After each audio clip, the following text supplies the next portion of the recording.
I'm live. I'm also super washed out. Give me like 30 seconds. We're gonna try something.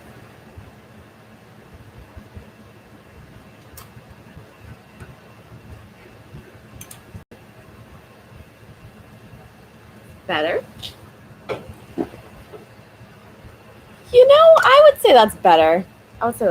Let me. Two things. Philip DeFranco. We love that guy. I'm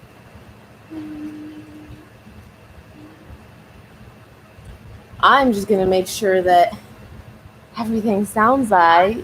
Yep, sounds right. Very loud. Loved that. Is my volume like all the way up or something? Yes, my volume's like halfway up, which we appreciate that. We want everyone to be able to hear. We're also going to go ahead and make sure everyone, whole squadron on Instagram, knows we are officially live. Oh god, that's the wrong camera. Live. I should try and look cute while I'm taking a photo. That might help. But yeah. If you are from Instagram, you know, not only are we doing the book stream right now, we're live for the book stream, but right after this, I'm going to be making another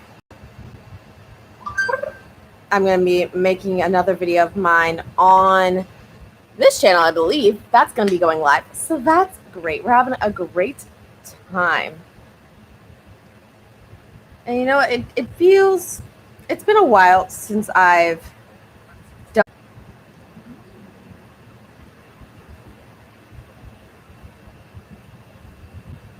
I have been working to get that second book in my series up and available to some beta readers that were giving me notes. There we go.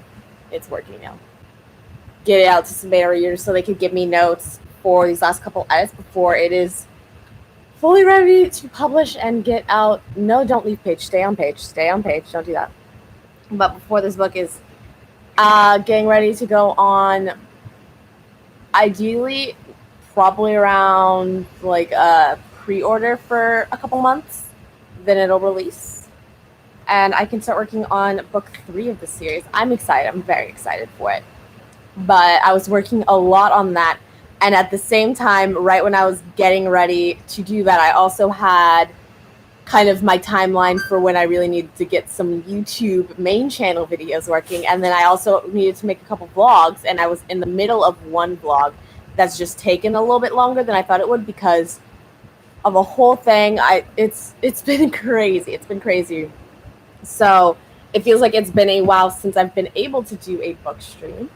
But here we are today, guys, having fun talking of Siege of the Lost Souls. How do I really know these books? I don't know, but I believe it's Siege of the Lost Souls, the second book in the Strife of Souls series. And I've got plenty words to share with you guys about it, so let's jump on into it. Descriptions first, because that's important, making sure you guys kind of understand what we're talking about here. So in this book, if you didn't see my last stream about it, I'll give you a quick recap. Essentially, you have these 3 gods: Apollos, Mythos, and Apollos is the father, Mythos and what the characters of the story refer to as the All-Father are Apollos' sons. And they're fighting for power, really. And you have this character, Naylor, who was once a servant of Mythos, who just thinks all they want to do is kill people, and that's where they're getting so much pleasures, and he's sick of it. So what he has done is he has gone to this place called the Soul Forge, where that is the place where a person's spirit crosses over into the next life. He's gone, closed the gates down, and is using their spirits and their souls as his own followers to try and take over and gain his own power. And then our main characters are just kind of fighting him, really. That's basically what's going on in the first book. second book, definitely a lot more intricate, especially because, as you know, first book in a series, there's a lot of exposition and a lot of setup that you have to do in the first book in a series. And so second book, we're really kind of getting into the meat and really the mechanics of people's plans and stuff like that, and I'm loving it so much. First and foremost, we do meet a group of people who are infiltrating our main characters group.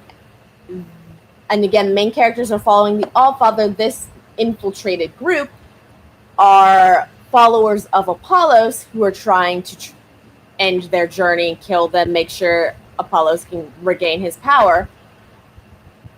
But one of the ways in which they do this is trying to, as the group is trying to cross the ocean to visit another kingdom, they call up a kraken and have a kraken attack them, which, you know, is abnormal. They find the sorcerer that called up the kraken, kill him, tried to kill and eradicate all of the other followers of Apollos. And but based on what the book, how the book is referred to that and discussed that, it seems like there's for sure someone still of Apollos' crew hanging out there. And the reason why our main characters are going over to the other kingdom across the ocean is because they've already fought this massive army of undead that Naylor is bringing up. He's taking these souls, putting them into skeletal bodies, decomposed. They honestly don't even need to be decomposed, just bodies of the dead, bringing them back and fighting to try and kill everyone in these kingdoms. And once these people have been killed, they just regain and become part of Naylor's own army.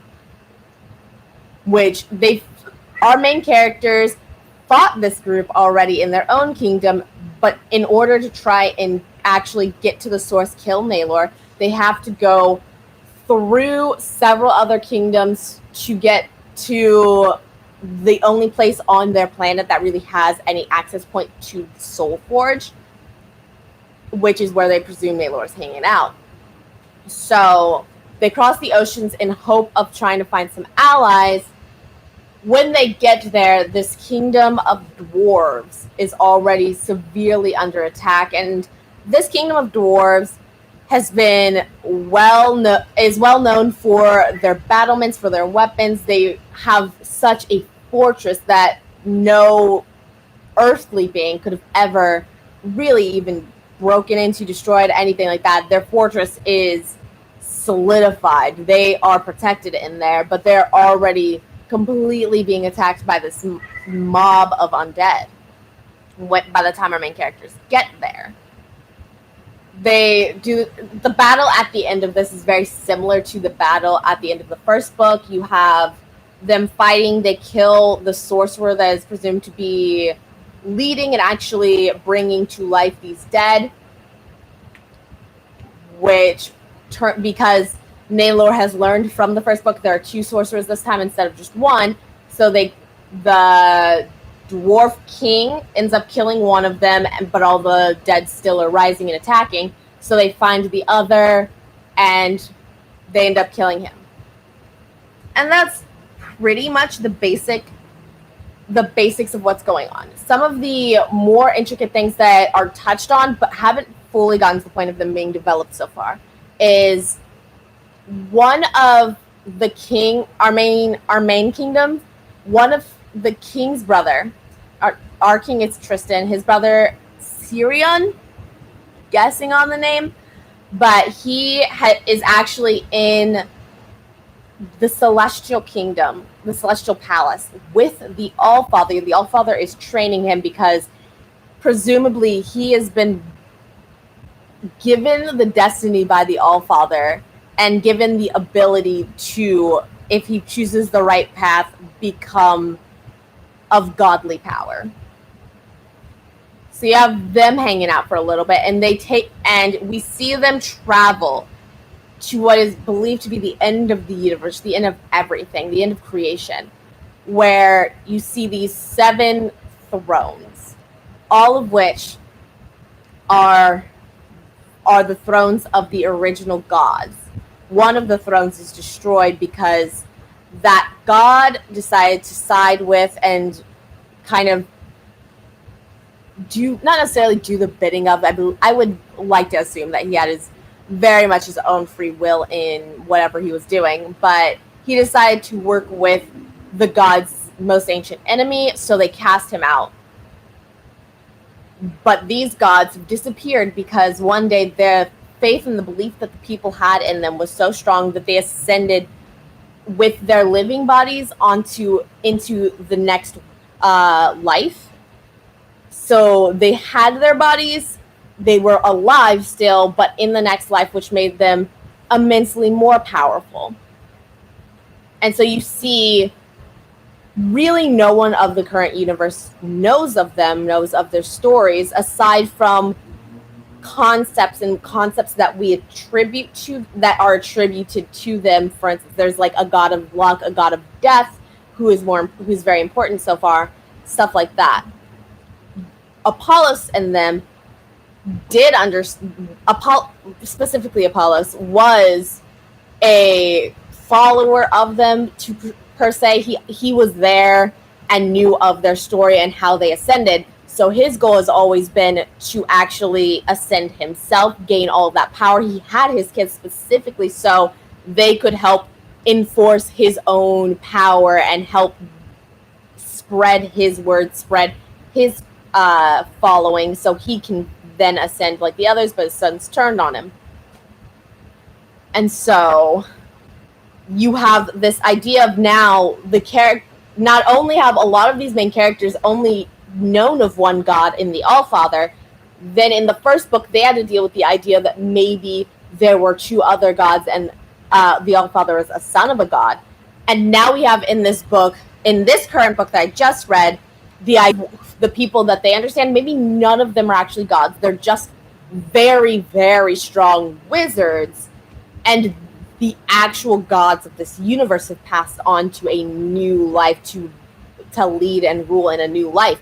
And so there's a lot of internal turmoil, especially in the main character Vera, who she's a priestess. The Allfather saved her, and we're gonna get into this later. But the Allfather saved her, and so now she's devoted herself to his service. She was very much aggressive about the idea of there being more than one god, and now she's just going through a whole crisis, finding out that maybe her god isn't even a god. And it's so great to see the way that this author handles her internal turmoil with this. It's really nice. But along the topic of gods, false gods, all that stuff, let's talk about this really quick. So, and there are a lot of questions now that have been brought to me. So, at the beginning of the book, when they're telling the our king, his name's Tristan, he is telling all the leaders of the realm, really, of the realm he rules over, telling them, hey, we're gathering our soldiers, and we are going to travel across the oceans to try and fight Naylor, try and kill him, try not to have to deal with the undead anymore, because if they continue to raise ranks, they'll easily overwhelm us and then take over the whole universe. We've got to try and figure this out. You have the prelate, the head priest guy. We'll call him that. You have the head priest guy going, you can't do that. You'll leave us completely defenseless. Tristan won't hear any of it, so head priest guy leaves. Tristan then sends his best friend Sven, who is a spy, to go spy on the head priest guy. And when he gets there, he sees head going on there. There's a strong being casting information off to the priest guy. This is one of the issues I had with this book, is priest guy is going to the mirror. He's referring to the mirror as the Allfather, talking to the mirror like this is the Allfather. He says, Allfather, hey, all of the soldiers, if something were to happen again, if the undead were to rise again here, we would be left defenseless. The people would die. What do I do? Allfather says, if they want to go, they can go. It's a death sentence to them all. If that's their choice, let it be. But if something were to happen here, I'll protect you. Sven After hearing that, his response is, the priest is against us. The priest is turned on us. The priest is a traitor. Which, like, his specific quote was, the priest has his own agenda. And I can't fathom, like, I get that maybe that's what the author was trying to portray, but you did not. The conversation the priest was having with his god is a very understandable one. This entire realm has been attacked by undead. If you take all of the soldiers, the priest is worried that everyone in this town would die. Nah, man, he's a traitor. Why would he not be fine with us leaving them defenseless? Obviously, he's a traitor. He's got his own agenda. He's wishing bad wishes upon us. It sounds like a conversation that someone would have with their god when they are afraid of the unholiest thing coming back and slaughtering their entire people. It sounds like a normal request and a normal conversation someone would have with their god. But Sven is just, nah. So that obviously leads to some conflict in the story, which it's fine if they wanted to go this route. It's fine if they wanted it to feel like the priest had kind of turned on them in some way, or if the priest did have his own agenda. I don't think it was portrayed well, because, again, it seems like a very reasonable thing for someone to be praying about, and he happened to actually manage to reach the Allfather, which is where we get some questions now. Because, like I said earlier, the Allfather saved Vera, this priestess Vera. She had been in a fight, in a war that was going to overthrow Tristan and his family, and a dragon descended upon them and fire. But she prayed to the Allfather. A light protected her from the fire, and she was the only one that survived. So an issue we have here is we have the Allfather actually speaking to this head priest guy at the beginning of this book. But as throughout the book, you hear, like, the Allfather has not really been active with this world. He doesn't talk to his head. He doesn't talk to the Astari, I believe is what they're called. That might be wrong, but the idea is it's a planet, and it is a species of people that are like genuinely thought to be the Allfather's messengers. He hasn't talked to them in centuries, but he's talking and saving random humans. And even now, when we're seeing Sirion with the Allfather, he's very much said he's not really interacting with or even concerning himself with the actual individual issues that are going on with them, with the people that Sirion left behind, with the people down on, they call it Meldinar, but we're going to call it Earth, because I don't know if that's the name that is actually in the book, as well as just, we're going to call it Earth. But the Allfather isn't concerning himself or Sirion with the day-to-day issues of those people, so I can't think of him giving these random blessings to save these people. So my question then becomes, was it actually the Allfather that saved Vera? It's probably not the Allfather that the priest is talking to in that mirror in the beginning. He may very well believe it to be, but I don't think that it is. And who is actually casting all of these blessings? I wonder if maybe there's another god that has presented themselves to someone on Earth in the past, and when they pray to the Allfather, they think of the being that they've been introduced to and know, but it is not actually the god that certain other people, that is like the Astari, the messenger group, that they refer to stuff like that. So I wonder if there is a second god at play here that just none of them really understand and none of them really recognize. Coco, get off the counter. My cat's getting into my katsu sauce.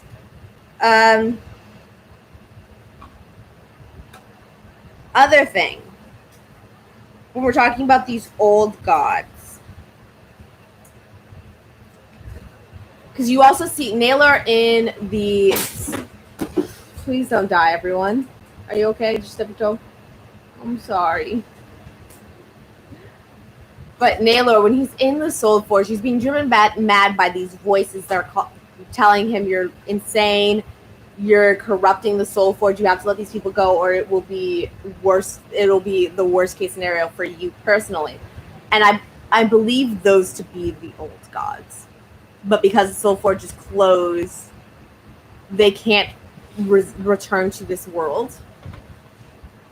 But so I believe those to be the old gods that are driving him mad.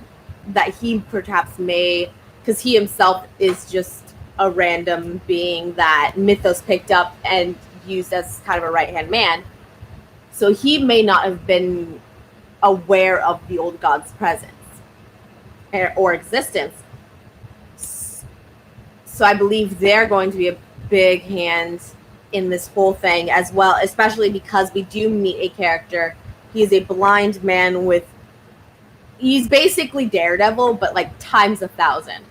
And he is the messenger of the god of death, the goddess of death, who is currently on a mission from her to receive some children that have special powers and then follow Tristan and his crew along for their whole ride. And so we see him talk. She's no. So we see them as well interacting with these older gods. It's definitely going to be, and because there's so many storylines here, it makes me think this is going to be longer than 3 books, which is, I feel like 3 books is a general range for a series, and now there's a cat. But because of so many different storylines going on here, I feel like we're for sure going to be seeing something longer than 3 books. Like maybe, god damn it, cat. Like maybe 3 books is going to be the end of like actually defeating Naylor. And then after that, we have this fight between all of these gods. It'll be great. It'll be fun. So there's that. Last thing I really have to talk about.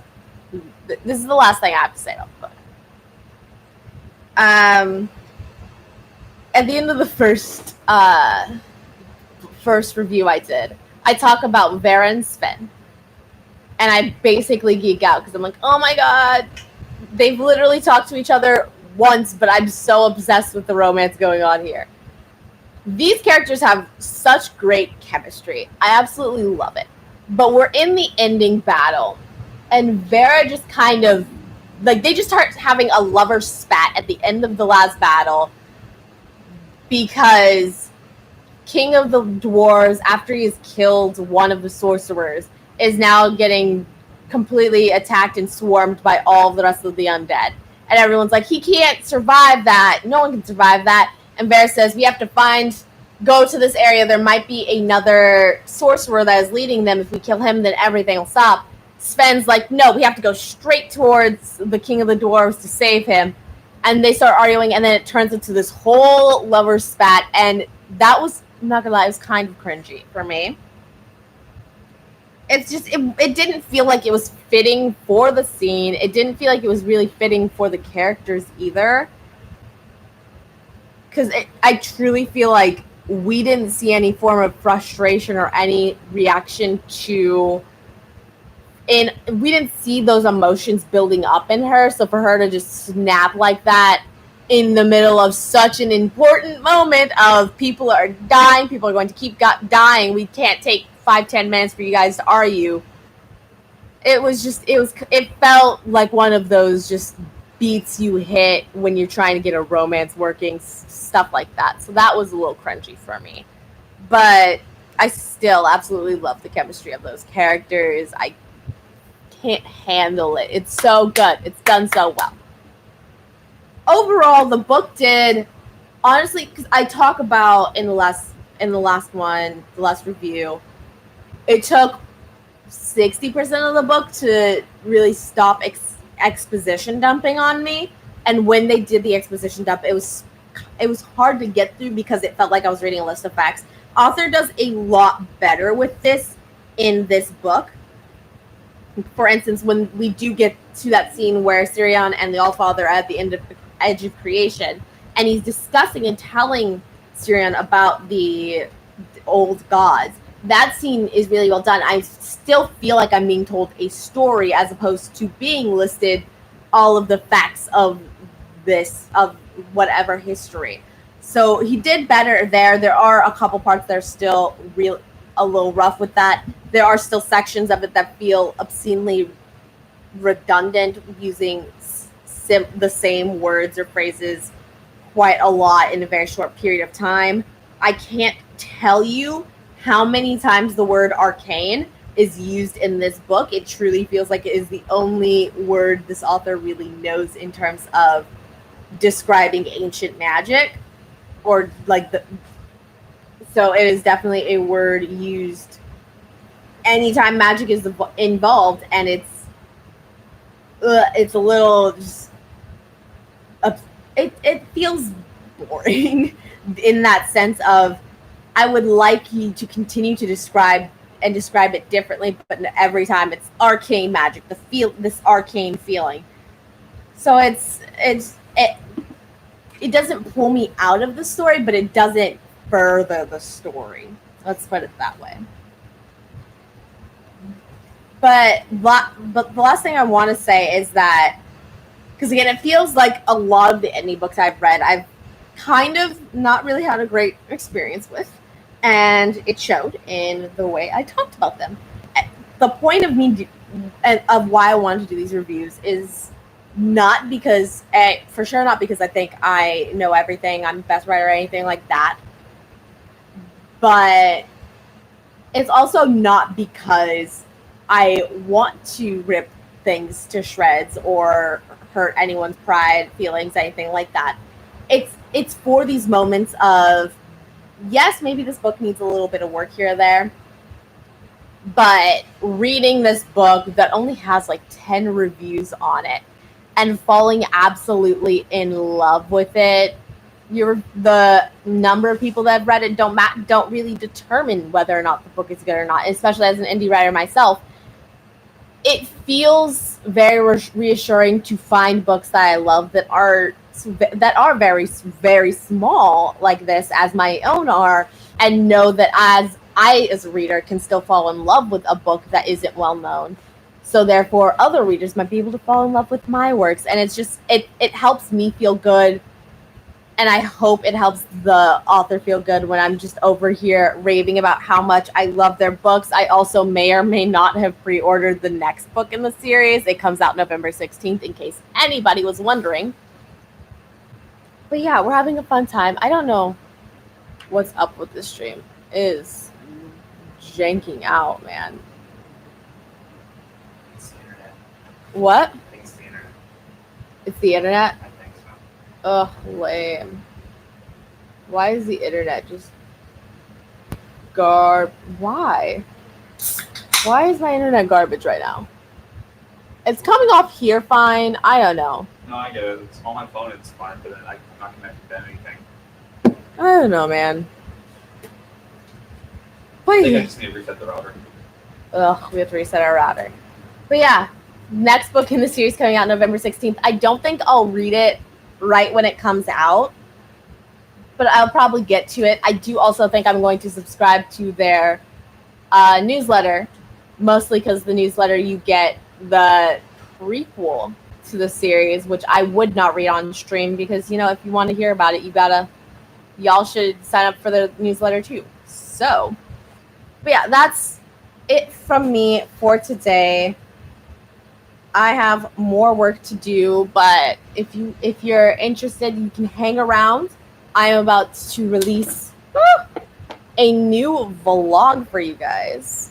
Again, if you're interested, check out the Queen of Thieves: A New Throne by me.